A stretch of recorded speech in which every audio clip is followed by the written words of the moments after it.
بسم الله والحمد لله والصلاة والسلام على رسول الله صلى الله عليه وسلم. اللهم اشرح لي صدري ويسر لي أمري واحلل عقدة من لساني يفقه قولي. اما بعد، السلام عليكم ورحمة الله وبركاته. شنوندگان گرامی و دوستان ارجمند، امروز ترجمه سوره فتح برای شما پیشکش میکنیم. گوش دهید، بهره برید و به دیگران رسانید تا از پاداش نیک محروم نشوید. بسم الله الرحمن الرحیم.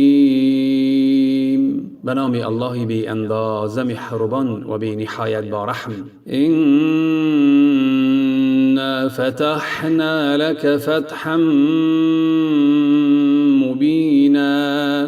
براستی ما پیروزی آشکار را برای تو پیش آوردیم. ای این پیروزی فتح مکه است در قول بعض اهل علم، و بیشتر اهل علم میگویند که این پیروزی صلح حدیبیه است. لیغفر لك الله ما تقدم من ذنبك وما تأخر ويتم نعمته عليك ويهديك صراطا مستقيما. و هدف این بود که الله گناهانی پیشین و پسین تو را بخشاید، نعمت خود را بر تو تمام نماید. نعمت الله این نصرت دین و پیروزی بر دشمنان و براه راست هدایت فرماید. و ینصرک الله نصرا عزیزا. و الله عز وجل تو را با پیروزی شکست ناپذیر یاری نماید. هو الذی انزل السکینة فی قلوب المؤمنین لیزدادوا ایمانا مع ایمانهم ولله جنود السماوات والأرض وكان الله عليما حكيما. اوست که آرامش را بر دلهای مؤمنان فرو فرستاد تا ایمان بر ایمانشان بیفزایند، و لشکران آسمان ها و زمین برای الله است و الله دانای فرزانه است. لیدخل المؤمنین والمؤمنات جنات تجری من تحتها الانهار خالدین فیها ويكفر عنهم سیئاتهم وكان ذلك عند الله فوزا عظیما.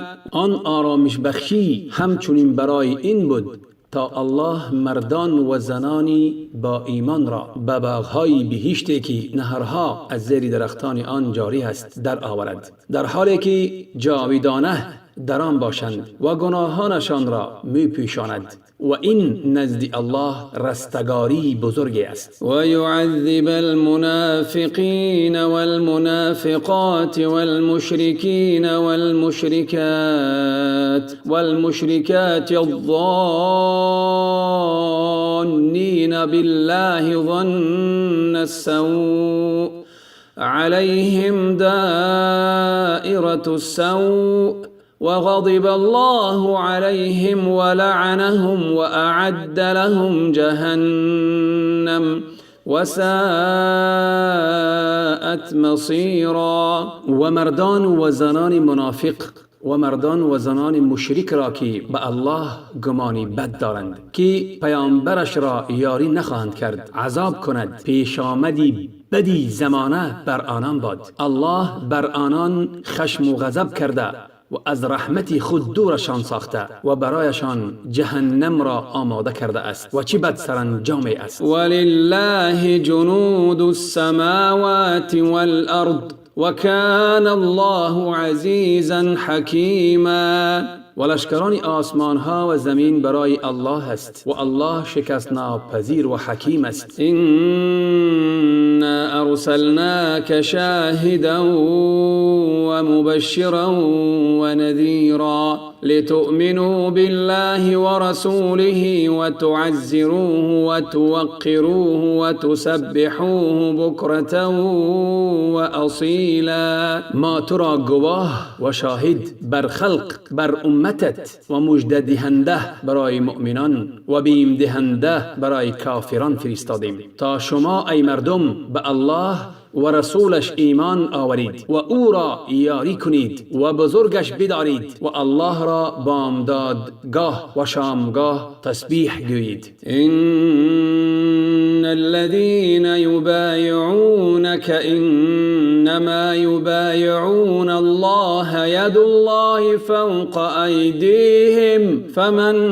نكث فانما ينكث على نفسه ومن اوفى بما عاهد عليه الله فسيؤتيه اجرا عظيما. گمان کسانی که در بیعت رضوان با تو پیمان جان می بندند در حقیقت با الله پیمان می بندند و در اصل دست خود را که در دست پیشوا پیامبر می گذارند و دست رسول بالای دست ایشان قرار می گیرد و این دست به منزله دست الله است و دست الله بالای دست آنان است. هر کس پیمان شکنی کند به زیان خود پیمان شکنی می کند و آن کس که در برابر پیمانی که با الله بسته است وفادار بماند و آن را رعایت بدارد الله پاداش بسیار بزرگی به او عطا می فرماید. سيقول لك المخلفون من الاعراب شغلتنا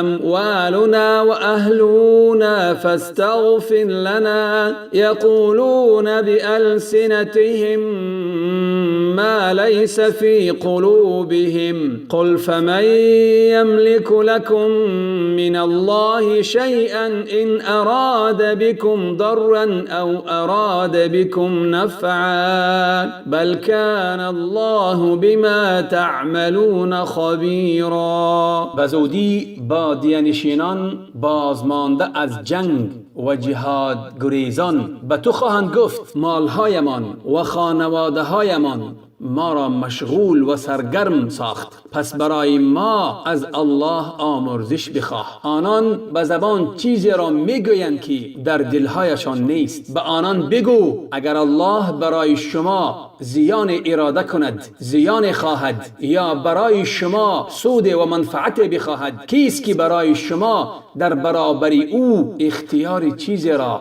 داشته باشد؟ الله همواره به آنچه میکنید آگاه است. بل ظننتم ان لن ينقلب الرسول والمؤمنون الى اهليهم ابدا وزين ذلك في قلوبهم وظننتم ظن السوء وكنتم قوما بورا. بلکه گریز شما به خاطر آن بود که گمان کردید که پیامبر و مؤمنان هرگز نزد خانواده های خود باز نخواهند گشت و این پندار در دلهای شما آراسته شد و گمانی بد کردید و این گونه مردمی بدبخت شدید. و من لم یؤمن بالله و رسوله فإنا اعتدنا للكافرین سعیرا. و هر کس به الله و پیامبرش ایمان نیاورد پس بداند که ما برای کافران آتشی شعله‌ور و سوزان آماده کردیم. ولله ملك السماوات والأرض يغفر لمن يشاء ويعذب من يشاء وكان الله غفورا رحيما. فرمان روایی آسمان ها و زمین برای الله است. هر که را بخواهد و شایسته بداند می بخشد و هر که را بخواهد و سزاوار بداند عذاب میکند. الله همواره آمرزنده و مهربان است. سيقول المخلفون اذا انطلقتم الى مغانم لتأخذوها ذرونا نتبعكم يريدون ان يبدلوا كلام الله قل لن تتبعونا كذلكم قال الله من قبل فسيقولون بل تحسدوننا بل كانوا لا يفقهون الا قلیلا. آنگاه که شما برای به دست آوردن غنیمتها روانه خیبر می شوید، جهادگریزان حدیبیه می گویند بگذارید ما هم به دنبال شما بیاییم. میخواهند سخنی الله را تغییر دهند که متخلفان حدیبیه را از غنیمتها محروم کرده است. به آنان بگو شما هرگز دنبال ما نخواهید آمد، الله از پیش چنین فرموده است. پس آنان به زودی میگویند الله ما را باز نداشته بلکه شما نسبت ما حسد می‌ورزید. چنین نیست، بلکه آنان جز اندکی نمی‌فهمند. قل للمخلفین من الاعراب ستدعون الى قوم اولی بأس شدید تقاتلونهم او يسلمون فإن تطيعوا يؤتكم الله أجرا حسنا وإن تتولوا كما توليتم من قبل يعذبكم عذابا أليما. بازماندگان و جهادگریزان بادیه‌نشین بگو بزودی به روبرو با گروهی پرقدرت و سرسخت دعوت خواهید شد که با آنان بجنگید یا که آنان تسلیم شوند. پس اگر اطاعت کنید الله پاداش نیک به شما خواهد داد و اگر سرپیچی کنید نافرمان روایی کنید همان گونه که پیش از این نافرمانی کردید شما را به عذاب دردناک خواهد جزا داد. لیس علی الاعمى حرج ولا علی الاعرج حرج ولا علی المریض حرج ومن یطع الله ورسوله يدخله جنات تجری من تحتها الانهار ومن يتولى يعذبه عذابا أليما. بر نابینا و لنگ و بیمار گناهی نیست که به جهاد نروند و هر کس الله و پیامبرش را پیروی کند الله او را در باغهای بهشت در آورد که نهرها از زیر درختان آن جاری است و هر کس سرپیچی کند او را به عذاب دردناک خواهد جزا داد. لقد رضي الله عن المؤمنين إذ يبايعونك تحت الشجرة فعلم ما في قلوبهم فأنزل السكينة عليهم وأثابهم فتحا قريبا. بیگمان الله از مؤمنان خشنود شد آنگاه که در حدیبیه زیر آن درخت با تو بیعت می کردند و الله آنچه را در دلهایشان از ایمان و صدق بود می دانست. پس آرامش را بر آنان فرو فرستاد و پیروزی نزدیک را در خیبر پاداش آنان قرار داد. و مغانم کثیرة یأخذونها و کان الله عزیزا حکیما. و نیز غنیمت های بسیاری که به چنگ خواهند آورد و الله همواره شکست ناپذیر و حکیم است. وعدكم الله مغانم كثيرة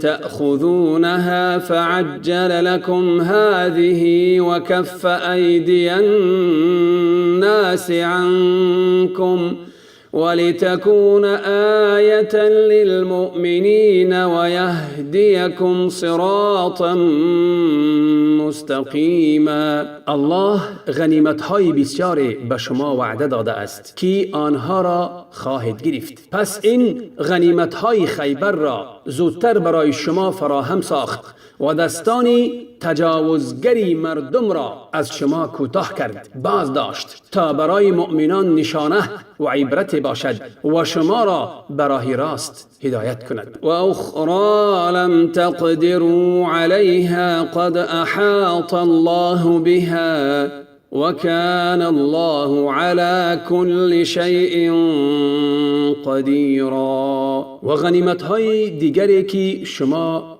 بر آنها توانایی و قدرت ندارید، ولی الله بر آنها احاطه دارد و توانایی دارد و الله بر هر چیزی تواناست. ولو قاتلكم الذين كفروا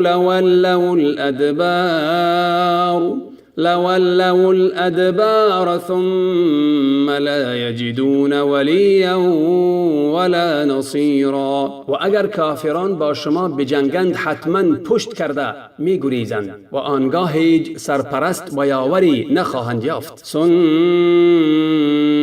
الله التي قد خلت من قبل ولن تجد لسنة الله تبدیلا. این پیروزی مؤمنان و شکست کافران سنت الله است که از پیش جاری بوده است و هرگز برای سنت های الله تغییر و تبدیل نخواهد یافت. وهو الذي كف أيديهم عنكم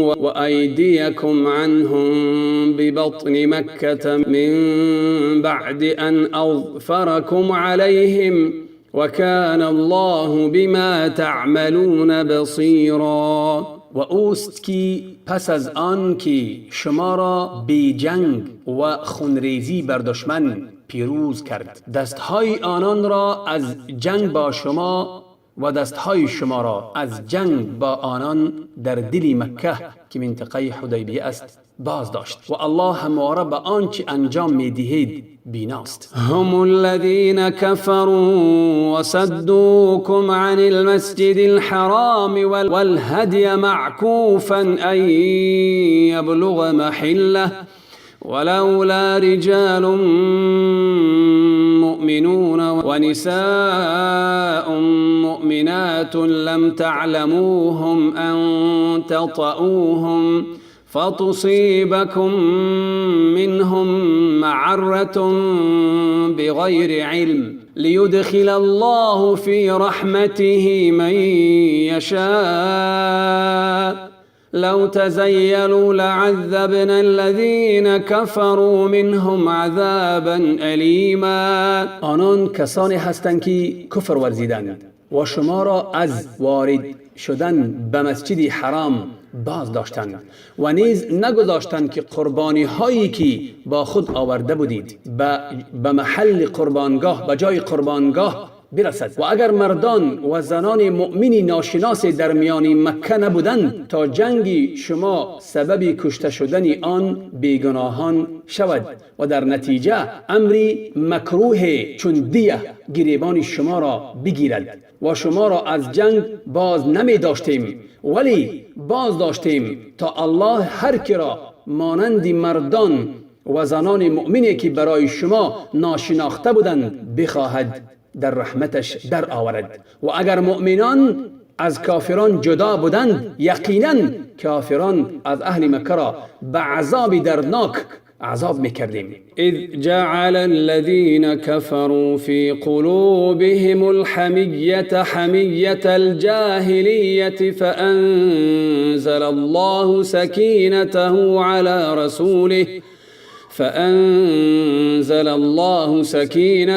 على رسوله وعلى المؤمنين وألزمهم كلمة التقوى وكانوا أحق بها وأهلها وكان الله بكل شيء عليما. یاد کن آنگاه که کافران در دلهای خود تعصب و خشم جای داده بودند، آن هم تعصب شدید جاهلی. پس الله آرامش خود را بر پیامبرش و بر مؤمنان فرو فرستاد و آنان برای صلح حدیبیه آماده شدند و الله آنان را به حقیقت تقوا پایبند کرد که به آن سزاوارتر و اهل آن بودند و الله همواره به همه چیز آگاه است. لقد صدق الله رسوله الرؤيا بالحق لتدخلن المسجد الحرام إن شاء الله آمنين محلقين رؤوسكم ومقصرين لا تخافون فعلم ما لم تعلموا فجعل من دون ذلك فتحا قریبا. براستی الله خوابی که پیامبر دیده بود در مدینه که خانه کعبه می درآیند آن را به حق تحقق بخشید. شما مسلمانان به خواست الله آسوده خاطر در حالی که سرهایتان را تراشیده و مو یا ناخن کوتاه کرده اید و از هیچ کس ترس و وحشتی ندارید وارد مسجد حرام خواهید شد. خداوند چیزی را دانست که شما نمی دانستید. پس غیر از این پیروزی نزدیک را در خیبر برای شما قرار داد. هو الذی ارسل رسوله بالهدى و دین الحق لیظهره علی الدین کله و کفا بالله شهیدا. اون کسی است که پیامبرش را همواره با هدایت و دین حق فرستاد تا آن را بر همه دینها پیروز کند و بسنده است که الله گواه این باشد. محمد رسول الله والذين معه أشداء على الكفار رحماء بينهم تراهم ركعا سجدا يبتغون فضلا من الله ورضوانا سيماهم في وجوههم من أثر السجود ذلك مثلهم في التوراة ومثلهم في الإنجيل كزرع أخرج شطأه فآزره فاستغلظ فاستوى على سوقه يعجب الزراع ليغيظ بهم الكفار وعد الله الذين آمنوا وعملوا الصالحات منهم مغفرة وأجرا عظيما. محمد صلی الله علیه و سلم فرستاده الله است و یاران و همراهانش بر کافران بسیار سختگیر و با یکدیگر بسیار مهربانند و دلسوزند. آنان را در حال رکوع و سجود نماز بسیار بنگری که فضل و رحمت الله و خوشنودی او را می طلبند. بر رخسارشان از اثر سجده نشانه های نورانی پدیدار است.